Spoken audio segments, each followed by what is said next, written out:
கடலூரில் தண்ணீர் என நினைத்து டீசலை குடித்த 1.5 வயது பெண் குழந்தை உயிரிழந்த சம்பவம் பெரும் சோகத்தை ஏற்படுத்தியுள்ளது.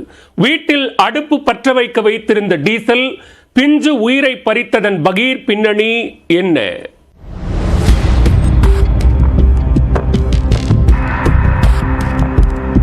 அடுப்பங்கரையில் தவித்த வாய்க்கு தண்ணீர் தேடிய குழந்தை ஆபத்தை உணராமல் டீசலை குடித்தது கொலை நடுங்க வைத்துள்ளது. எதிரே இருப்பது உயிரை கொல்லும் என்பது தெரியாமல் பருகிய குழந்தை பரிதாபமாக உயிரிழந்துள்ளது. நடந்தது என்ன?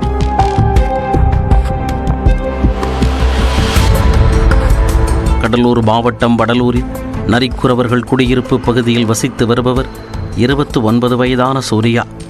இவர் கடந்த 7 ஆண்டுகளுக்கு முன்பு சுனேகா என்பவரை திருமணம் செய்துள்ளார்.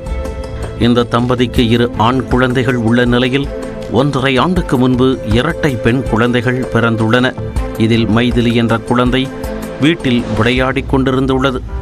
அப்போது குழந்தைக்கு தண்ணீர் தாகம் எடுத்ததால் அடுப்பங்கரையில் உலாவி உள்ளது. அங்கு கண்ணில் பட்ட தண்ணீர் பாட்டிலை எடுத்து குடித்துள்ளது. அந்த பாட்டிலுக்குள் அடுப்பு பற்ற வைப்பதற்காக வைத்திருந்த டீசல் என்பது பிஞ்சு குழந்தைக்கு தெரியாமல் போய்வுள்ளது. எதிரே இருப்பது ஆபத்து என்பதை உணராமல் அந்த குழந்தை தண்ணீர் என நினைத்து டீசலை எடுத்து பருகியுள்ளது. அதைக் கண்டு அதிர்ச்சி அடைந்த பெற்றோர் மற்றும் உறவினர்கள் குழந்தையை தூக்கிக் கொண்டு குறிஞ்சிப்பாடி அரசு மருத்துவமனைக்கு விரைந்துள்ளனர். அங்கு குழந்தைக்கு முதல் உதவி சிகிச்சை அளித்து பின்னர் மேல் சிகிச்சைக்காக சிதம்பரத்தில் உள்ள அரசு மருத்துவக் கல்லூரி மருத்துவமனைக்கு மாற்றப்பட்டுள்ளார். தொடர்ந்து தீவிர சிகிச்சை அளிக்கப்பட்டு வந்தபோதும் குழந்தை சிகிச்சை பலனின்றி பரிதாபமாக உயிரிழந்தது.